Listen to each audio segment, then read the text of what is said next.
If you quit porn, you made it 30 days, 60 days, maybe 90, maybe even longer, and you're still sitting there wondering, why am I not fixed? Then this video is for you. Because one of the most frustrating things a man can go through is finally doing the things everyone told him to do, right? You delete the stash, you stop the porn, you start counting the days, you avoid the relapse, you try to stay disciplined, trying to be strong. And then when it's time to be with a real woman, his body doesn't respond the way he thought it would. And that can mess with your head, because now you're not just asking, did porn affect me? You're asking yourself something much darker. What if I'm broken? What if this is permanent? What if I waited too long? What if I'm never normal again? Brother, I want you to hear this very clearly. If quitting porn didn't immediately fix your PIED, then this does not mean that you're broken. It means quitting porn and rewiring your arousal are not the same thing. And that distinction matters because a lot of men are doing the first one, but never actually learning how to do the second. Let's start with the obvious. Quitting porn matters, right? I'm not here to tell you that doesn't. If porn has been part of the problem, then continuing to feed that pattern usually keeps the problem alive. So yes, stopping porn is important. But here's where a lot of men get trapped. They start believing that recovery is just a countdown. Day 7, day 14, day 30, day 90.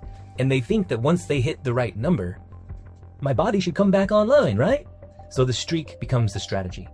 The streak becomes the identity. The streak becomes the thing he puts all his hope into.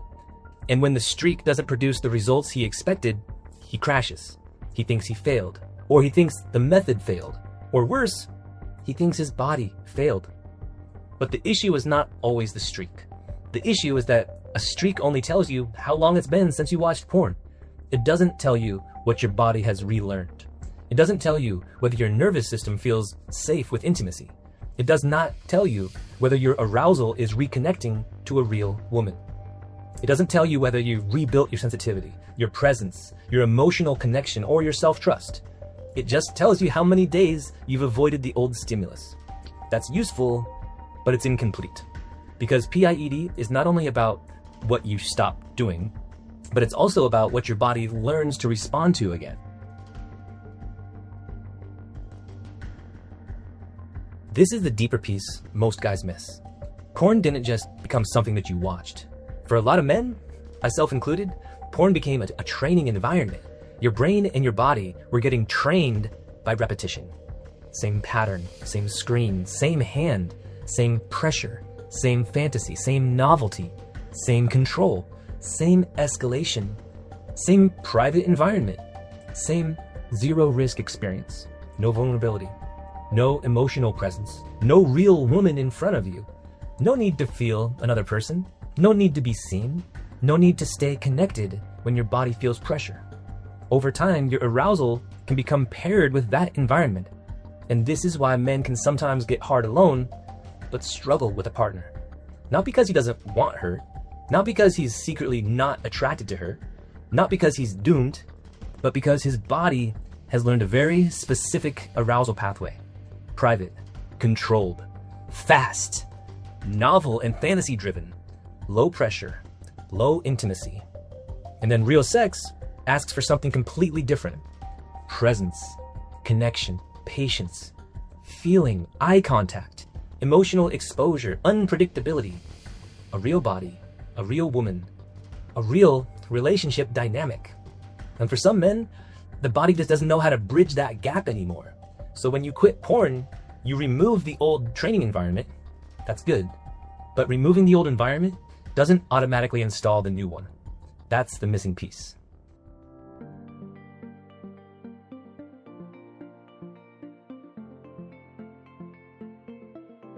Here's the simplest way I can say it. Nofap removes the stimulus. Rewiring rebuilds the response. Those are not the same. Imagine a man who spent years sitting in a chair with terrible posture. His shoulders are rounded, his hips are tight, his back is weak. His body has adapted to that position. Now imagine he stops sitting in that chair. That's good, but does his posture instantly correct itself? No. He removed the thing that contributed to the problem, but now he has to rebuild strength, mobility, alignment, and awareness. The same principle applies here. If your arousal has been shaped by years of porn, fantasy, pressure, and testing, then quitting porn is the removal phase.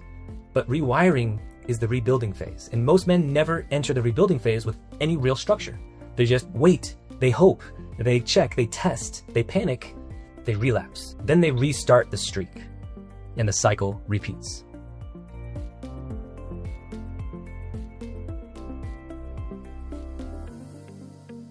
This is one of the most common patterns that I see. A man quits porn. He starts feeling a little better. Maybe he's got some morning wood. Maybe he feels more energy. Maybe he starts thinking, okay, maybe this is working. But then the anxiety hits. So, am I fixed? And once that question enters his mind, he starts testing. He checks to see if he can get hard. He checks to see if he can feel something. He checks if he can perform. He checks if he's attracted enough. He checks if his body is responding fast enough. He checks if he's back to normal. And the moment he starts testing, he's no longer in intimacy, he's in surveillance. He's monitoring his body like it's a machine. And nothing kills arousal faster than turning sex into a performance review. This is why so many men say, I was fine until I started thinking about it. Or I was turned on and then suddenly I checked to see if I was hard and it disappeared. That's not random. That's the pressure loop. Arousal starts to rise. Then the mind checks. The checking creates pressure. The pressure creates threat. The body pulls back. Then the man panics. And the panic confirms the fear. Now he's thinking, see, I'm still broken. But what actually happened? His body responded to the pressure the way bodies respond to pressure. It protected him. It shut down. It moved away from the exposure. So now the problem is no longer just porn. The problem is porn conditioning plus performance anxiety, plus a body that no longer feels safe during intimacy. That's why another streak may not solve it, because the streak does not necessarily teach safety. The streak does not necessarily teach presence. The streak does not necessarily teach your body how to stay open with a real woman.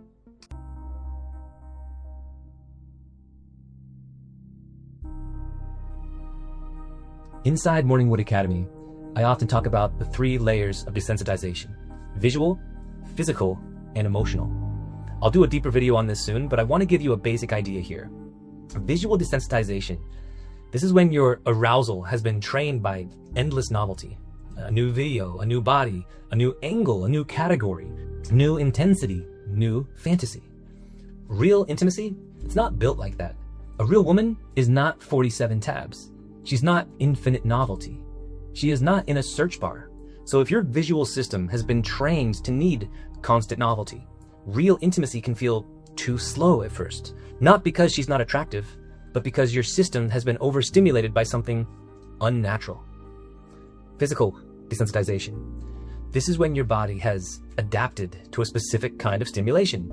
Usually your own hand, your own pressure, your own rhythm, your own grip, your own speed, your own control. Then when you're with a woman, the sensation is different, softer, warmer, less controlled, less predictable. And the body may not immediately register that the same way. Again, it does not mean that you're broken. It means your body may need to relearn responsiveness to natural sensation. Emotional desensitization. This is the one that most men overlook. Porn allows arousal without emotional exposure. You don't have to be seen. You don't have to be chosen. You don't have to risk rejection. You don't have to feel the woman in front of you. You don't have to stay connected when insecurity comes up. But real intimacy requires emotional presence.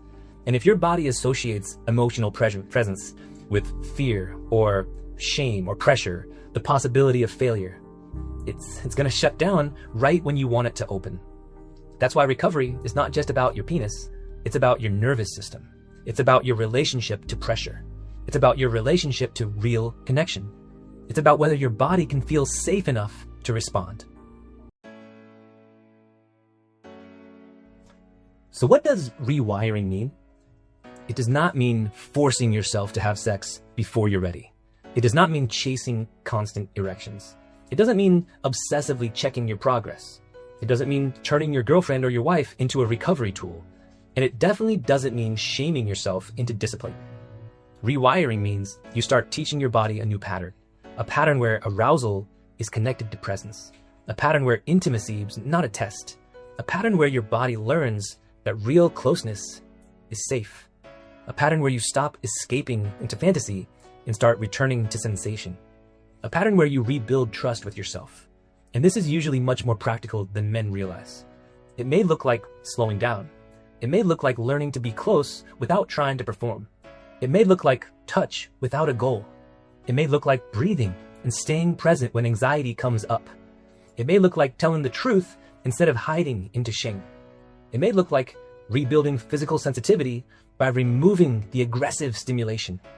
It may look like reconnecting through your body through movement, stillness, and awareness.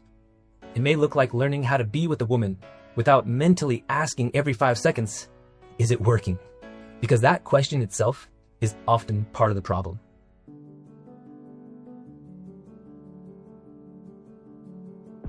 A lot of men are trying to get proof before they practice. They want proof that they're fixed before they get too close. They want proof they'll perform before they relax. They want proof they're safe before they open up. But the proof usually comes through practice. That means you may have to stop asking your body for certainty every day. You may have to stop demanding that your erection prove your worth.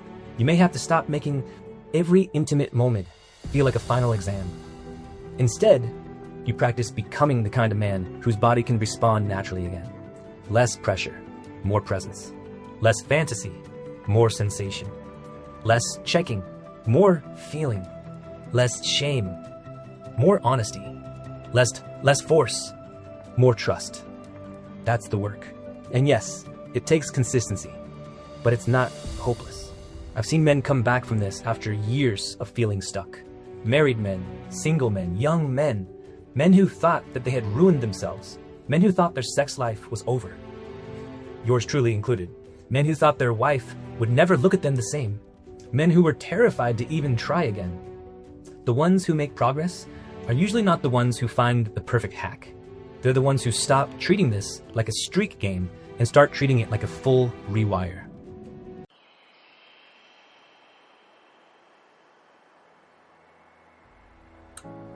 If I was a man dealing with this right now, again, here's where I would start. First, I would stop using porn as a test, an escape, or a backup plan. Not because I hate pleasure, but because I would understand that every time I go back to that old pathway, I reinforce the old pathway. Second, I would stop obsessively testing my erection. Testing feels responsible, but most of the time, it just feeds your anxiety. Third, I would start rebuilding trust with my body. That means sleep, movement, breath, nervous system regulation, and getting out of the constant threat state. Fourth, I would rebuild my relationship with real intimacy slowly. Not by forcing sex, not by demanding performance, but by learning how to be close, present and honest, and connected without turning every moment into a test. Fifth, I'd get a real structure. Because when a man is stuck in shame and confusion, trying to freestyle his way usually keeps him spinning. He needs a map. He needs to understand the pattern. He needs to know what to stop feeding. And he needs to know what to rebuild. That's the difference between abstinence and rewiring. So, if Nofap didn't fix your PIED, I don't want you to hear this as bad news. I want you to hear it as clarity. You may not be broken. You may just have been solving an incomplete problem. Because the goal is not to stop watching porn. The goal is to become responsive to real life again. Real sensation, real intimacy, real connection, real women, real confidence, real self-trust. That's the rewire. And once you understand that, the path becomes a lot less confusing. It's not always easy, but clearer. And clear matters. Because when a man finally understands what he's actually rebuilding, he stops wasting months beating himself up for not being fixed by a streak alone. If this hits home, I put together a free guide called The Masculine Rewire. It walks you through the pattern deeper behind porn conditioning, performance pressure, and why so many men feel stuck even after they quit. You can grab it below for free. And if you want help taking this from information into actual structure, the guide will also show you the next step. But start there. Understand the pattern, because once you see the pattern, you can finally start changing it. I'll see you in the next video. Much love.